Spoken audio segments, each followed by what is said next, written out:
When you write the new story, it isn't who you are, it is who you aspire to become. Who you need to become in order to get what you want in your life. When a client writes a new story, they often say, "But that's not who I am." Of course, I know that, and that is why it is called your new story. Our stories are like our religions. We cling to them. Often we made them up during tough times or trauma to explain what was going on. They helped us survive, no matter if they weren't true. Often they are passed down to us from trusted mentors, parents, coaches, rabbis.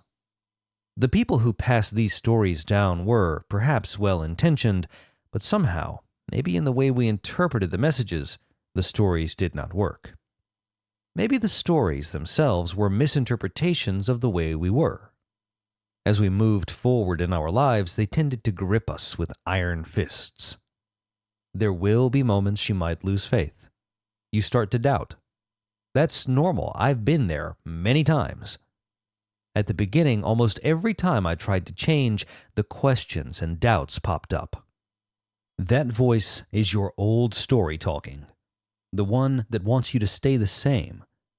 When it starts to chatter, it's hard not to listen, so it can help to have something to fall back on that will prop you up, remind you of what the new, soon-to-be you believes. So, right at the outset, sign a contract with yourself. One you can look at when the doubter, skeptic, or critic starts making noise. A deal you make with yourself to get back on track. Refer to it, use it. It is the commitment you made when you bought this book. The No-Quit Contract. 1. I am open. I will leave some things at the door, including my skepticism and doubt, and the words someday, should, but, if only, can't, I'm trying, nothing is happening. I will stick these in the closet as I do this work.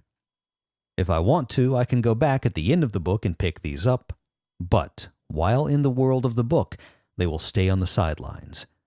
Being open keeps me from going off the rails. When I go off the rails, I can always come back to the contract, read a private coaching chapter, or write another new story. 2. I can change. I trust that change is happening. I'm made up of software, not hardware. Everything can be reprogrammed. Change happens without even trying. But when I doubt I can change, I hijack my efforts. Stories like, I've tried, and I've failed, are replaced by, actually, I can change. Everything I think, feel, believe, say, and do is a habit, and I can break old habits and create new ones that give me what I want. 3. Nothing in my past has power over this present moment. In this moment, the past doesn't matter. It has no power over me. That was yesterday, last year, and has nothing to do with what I can do now.